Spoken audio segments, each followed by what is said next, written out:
I want to change your entire perspective revolving around the saturated market that we're in as creatives with social media, because we as creatives are actually in a really, really sweet spot with the way the world is going, because this gives us more of an opportunity than we have ever had before.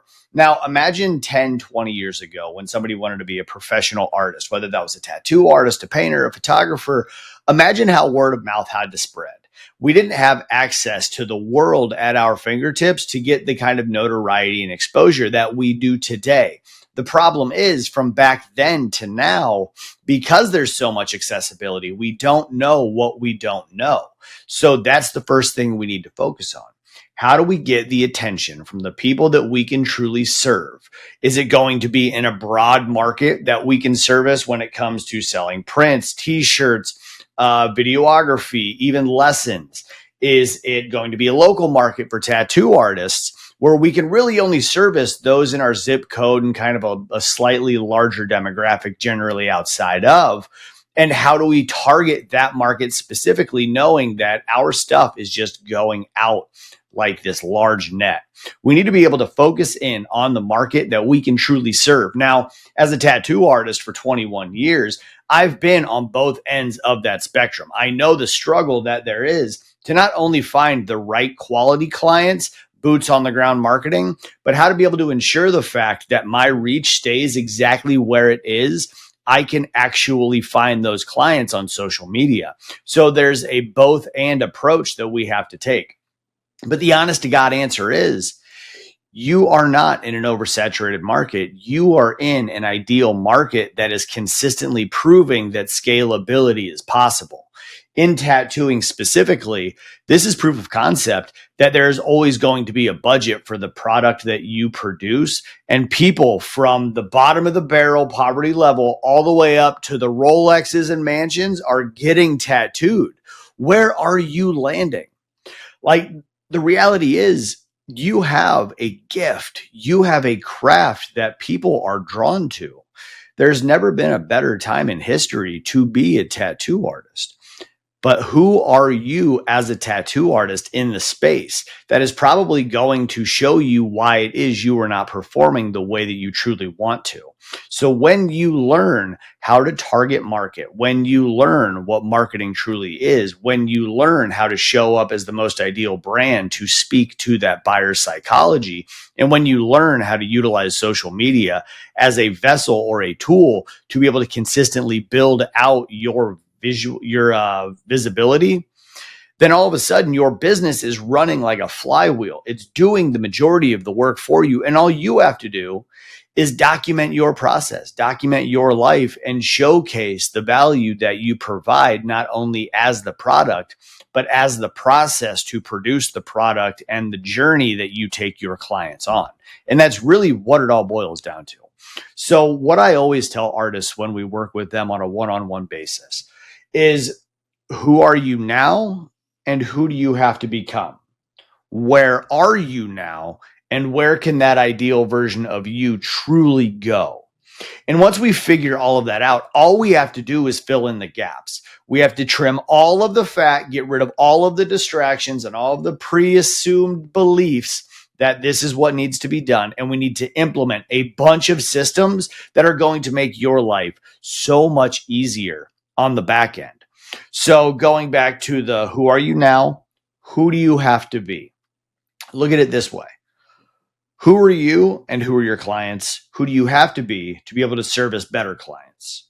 So we start to look at who these people are that we wish to work with and why it is we don't feel comfortable relating to them yet, or why we don't know where to be able to find them to get them to have a know, like, and trust factor for us as the producer of a product and the person who's providing them with the experience.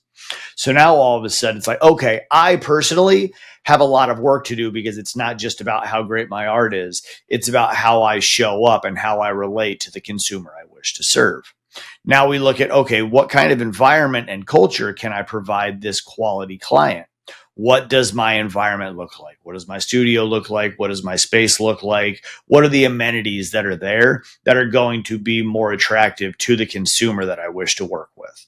And then we can start to break down all of these X's and O's. This is where we can start creating our standard operating procedure of what it is we need to do on a day-to-day basis. Who is it we need to become on a day-to-day basis, and visualizing the individual we need to become and just showing up as that person.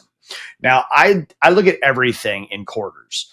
If I do this thing for 3 months straight, even though it may not feel comfortable, even though it may not feel great, even though I may not know if it's going to perform, I have to do it for 3 months to be able to prove it works or it didn't work. 90 days is not a long time frame to be able to have certainty and proof that something does or doesn't perform. It just really isn't. And a lot of people waste 30 days, 90 days in doing a lot of different stuff, getting nowhere. So what's the difference between dedicating 90 days to doing this thing to find out if it works, or spending 90 days doing a lot of things knowing none of them are going to work? Now, the mindset shift that has to occur to be able to break out of the fear of a saturated market and start getting excited about the saturated market is the fact that you need to understand that you are consistently in competition, not just with your old self, but with the people in your zip code. You're not in competition with the internet. The internet is busy doing internet shit, trying to mold and manipulate and create belief systems. You need to focus on your pathway. So look around your local market right now. Who are the 3 artists who are currently outperforming you based on the way that they show up, based on the way they're perceiving themselves, and based on the way others are perceiving them? What are they doing that's different? What is it that makes you feel frustrated about them successful as opposed to you successful? And how do we break down not only what their strengths are, but also figure out where they're weakest at? Because when we do this, now all of a sudden we're in the game. All right. When you really look at successful athletes, let's start there. There are a lot of people who dedicated their lives to getting really good at the sport they eventually became professionals in. What did they do to become really good at that sport? They practiced, no different than you did with your art. What steps did they take to go from being really good at a sport to being looked at as a potential athlete? Well, they started working with other people to teach them the specifics that would make them better teammates, that would make them better players in the actual game. Okay. So now they've worked with others. They know exactly what it takes to be on a team. Then how did they get to professional? Well, they did the same things for so long by getting rid of the distractions and the temptations and focusing strictly on that craft for such a time frame that they were not only acknowledged for their quality, but they were seen by the team they wished to play for to be able to get onto the team. And then they had to get out and actually play the game. Now, the biggest struggle with tattooing is people know the sport, people know the craft, but they're not playing the actual game. They're just sitting on the sidelines wearing the jersey. They're not doing fucking anything with it. Everybody kind of acts like the water boy or the towel boy, where it's like, I'm here, I'm with the team, I'm part of it, but I'm not playing. I'm not knowing what the play is. I refuse to learn what the play is, but I will inevitably sit here and wear my jersey and just kind of say that I'm present. So what needs to be done is you need to learn the X's and O's. You need to learn the playbook to be able to go out and to win each and every day, each and every game, to get yourself to the Super Bowl in a sense. You know, so many people want to focus on getting all the way to the Super Bowl. But what most people don't realize is most athletes don't focus on winning the Super Bowl. They focus on winning today. They focus on executing this play. They execute on mastering the art of this particular thing to such a degree that it inevitably lands them in the Super Bowl. It inevitably gets them the trophy they wanted. And we are no different Look at athletes and look at artists. What's the difference? It's obsession. It's all fucking obsession. It is all deliberate action. Each and everything has to be done to a very specific level with our own individual nuance, which is what makes us us in the market that we are in. The reason we have built the Skool community out is for that exact reason. To be able to give you the X's and the O's and the playbook so that we can not only see you sitting on the bench, but to see you get up from the bench to get out and play the damn game.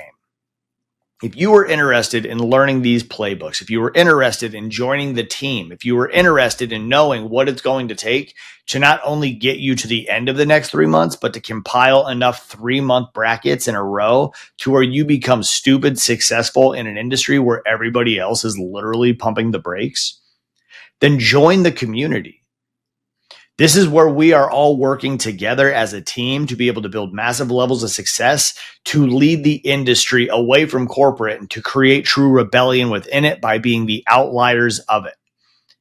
And success is true rebellion. And that is what we're building here.